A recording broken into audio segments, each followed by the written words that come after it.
السلام علیکم ورحمۃ اللہ۔ محترم حاجی صاحبان، آپ کو آپ کا سفر حج مبارک ہو۔ حج کے اس مبارک اور مقدس سفر میں آپ اللہ تبارک و تعالیٰ کی بہت سی نشانیاں بھی دیکھتے ہیں، اور اللہ تبارک و تعالیٰ آپ کو قدم قدم پر اپنے انعام و اکرام سے بھی مسلسل نوازتا رہتا ہے۔ اس ضمن میں آپ جب مسجد الحرام میں ہوں گے تو وہاں مطاف میں مقام ابراہیم کے پاس زمزم کا کنواں ہے، اس کنویں کا پانی لازمی پیجیے گا۔ وہاں پہ جگہ جگہ اب تو کولر لگے ہوئے ہیں، وہاں پہ آب زمزم دستیاب ہے۔ تو آپ اپنے اس سفر کے دوران ہوٹل میں ہوں، مسجد الحرام میں ہوں، راستے میں ہوں، حتیٰ کہ اپنے کھانے میں بھی یہ عادت اپنا لیں کہ کھانے کے دوران بھی جب آپ اپنا پانی پئیں گے تو زمزم ہی پئیں گے، یہاں سے زمزم لے جائیے۔ ہوٹل میں تو منرل واٹر اویلیبل ہوتا ہے، آپ 2-3 بوتلوں میں آب زمزم لے کے چلے جایا کریں۔ وہاں پہ ہوٹل میں فریج کی سہولت موجود ہوتی ہے، وہاں پہ آب زمزم کو ٹھنڈا کر کے پینا چاہتے ہیں ٹھنڈا کر کے پیجئے، اور مسجد الحرام میں جب بھی آپ کو پانی پینے کا موقع ملے تو زمزم ہی پیجئے گا۔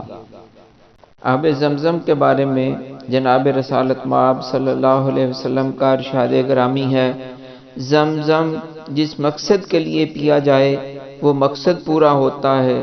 اگر بھوک اور پیاس مٹانے کے لیے پئیں تو بھوک اور پیاس نہیں لگتی، اور اگر شفا کی نیت سے پئیں گے تو شفا نصیب ہوگی۔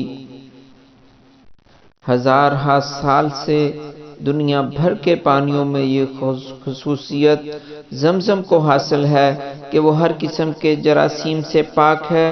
کوئی بھی تجزیہ کر کے دیکھ سکتا ہے کہ اس کو چاہے جتنی دیر تک کسی بوتل میں بند کر کے رکھا جائے، نہ تو جالا پڑتا ہے، نہ ہی دوسری کوئی مہک آئے گی، اور نہ ہی یہ پانی خراب ہوگا۔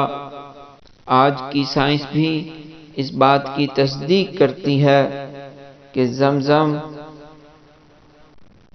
کا پانی بھوک اور پیاس بھی مٹاتا ہے اور بیماریوں میں شفا بھی بخشتا ہے۔ مقام ابراہیم پر جب آپ 2 نوافل ادا کریں، اس کے بعد آب زمزم پینے کا مرحلہ آتا ہے۔ قبلہ رخ کھڑے ہو کر 3 سانسوں میں پیٹ بھر کر آب زمزم پیجئے اور اللہ سے دعا مانگیں، اللہم انی اسألک علما نافعا ورزقا واسعا وشفاء من کل داء۔ اے اللہ، میں تجھ سے نفع بخش علم اور وسیع رزق اور ہر ایک بیماری سے شفا کا طلبگار ہوں۔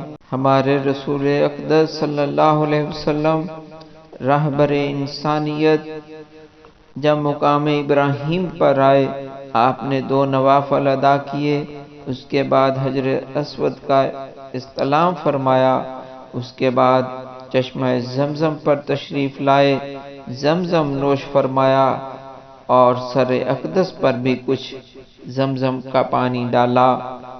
تمام حاجی صاحبان، جتنا عرصہ بھی آپ کا قیام مکہ میں ہے تو جی بھر کے آپ آب زمزم نوش فرمائیے۔ اس کے بعد جب مدینہ میں آئیں تو مدینہ میں مسجد نبوی میں بھی اب اس بات کا اہتمام ہے کہ وہاں پہ آب زمزم آپ کو ملے گا، تو وہاں پہ بھی آب زمزم پیجئے۔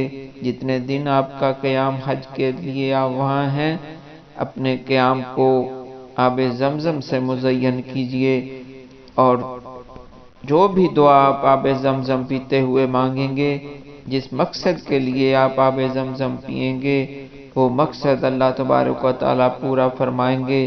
خوب دعائیں کیجئے، آب زمزم پیجئے، اللہ تعالیٰ آپ کے سفر کو آسان فرمائے، آپ کا حج قبول کرے، آسان کرے، آمین ثم آمین۔